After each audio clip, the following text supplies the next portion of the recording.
नंद बाबा रोज अपने ठाकुर जी की सेवा करते हैं। और महाराज वर्णन ऐसा करें हमारे ब्रजवासी, बोले नंद बाबा की सेवा में शालिग्राम भगवान है। नंद बाबा शालिग्राम की सेवा करें और सेवा करके शालिग्राम भगवान को पंचामृत से अभिषेक करा करके ठाकुर जी को शुद्ध जल से अभिषेक करके इत्र वित्र लगा के तिलक फोटा चुपका के बढ़िया आरती करके और फिर शालिग्राम भगवान को टांड पे धरते हैं ऊपर। बोले क्यों? बोले कन्हैया को ये गुलाब जामुन लगे और गुलाब जामुन समझ के कन्हैया मुंह में धल ले। शालिग्राम भगवान ने कन्हैया को यूं लगे बोले कि ये रोज रोज जय जय जो है। बोले एक बार नंद बाबा ठाकुर जी की सेवा कर रहे, इतने में ठाकुर जी बगल में आके बैठ गए। देखो कितनी सुंदर ठाकुर जी की सेवा कर रहे हैं, ठाकुर जी बगल में बैठे हैं।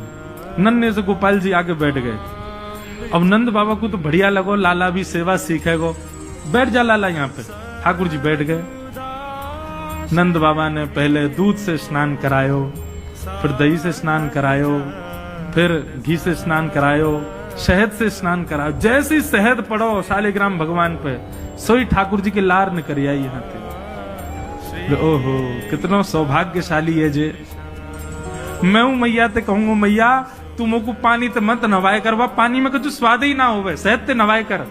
नहाते नहाते खाऊ ले करूंगा बीच में, क्योंकि ठाकुर जी का स्नान भी हो जाता, पेट भी भर जाता, बीच बीच में जीव निकाल के खाऊ जाए ठाकुर जी। इसलिए ठाकुर जी का पंचामृत अभिषेक होता है। तो ठाकुर जी की तो लार निकल आई। ठाकुर जी बोले जय जय मीठो है गयो होगो, अब तो रस भरो है गयो होगो। और फिर शहद लगे को जय जय मीठो है गयो अब तो।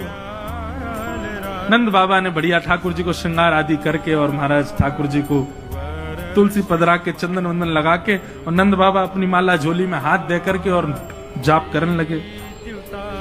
पूज्य पिताजी महाराज के मुख पर कपड़ा डाल के जप करने से मन एकाग्र होता है। ये भी एक साधन देगी। बाबा तो जाप में चलोगो।